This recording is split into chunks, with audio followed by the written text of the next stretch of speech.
Live from KQED News, I'm Raquel Maria Dillon. Good morning. Federal prosecutors charged a former general manager of the San Francisco Public Utilities Commission with bank fraud and conspiracy in an ongoing federal corruption investigation. The U.S. Attorney's Office says Harlan Kelly conspired with real estate investor Victor Macris to defraud Quicken Loans by inflating the amount of a $1.3 million loan from Macris's company. Prosecutors say that allowed Kelly to borrow more money at a lower rate. Kelly was previously charged with accepting bribes from a businessman. Around a dozen San Francisco officials and contractors have been charged or removed from their positions since former Department of Public Works head Mohamed Nuru was arrested last year.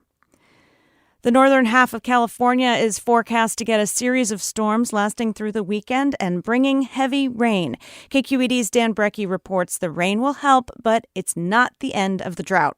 I think the hope is that if this forecast pans out for the next week, that it's really going to end the fire threat for the season, meaning that the vegetation that might burn in a fire is basically thoroughly soaked enough that it's just not going to be something that's going to catch fire. The drought is a long-term proposition.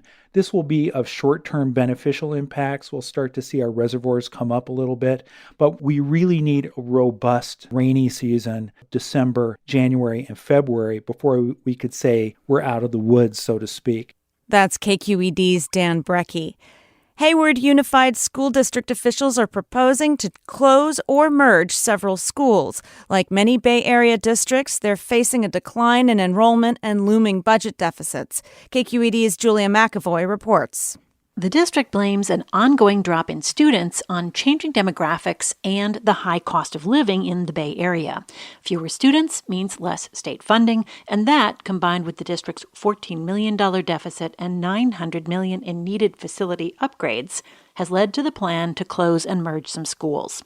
Seventh grader Matthew Jackson goes to Cesar Chavez Middle School and was one of several who spoke against the idea. Chavez teachers and students are like a family, so don't take that away from us. I don't need a modern building to learn in. Oakland and San Francisco are also reporting student declines, with San Francisco facing a $100 million deficit.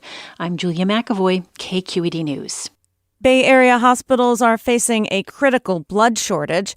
Vitalant, the sole provider of blood to over 45 local hospitals, is urging everyone eligible to donate. Spokesman Kevin Adler says regional blood supply is at its lowest point since the start of the pandemic. Vitalant has a critical blood and platelet shortage.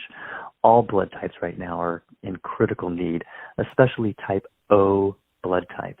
Type O negative is a universal blood type and can be given to anyone, while type O positive is the most common blood type. Adler says increased hospital usage has contributed to the shortage, as have business and school closures that limit blood drives. I'm Raquel Maria Dillon, KQED News.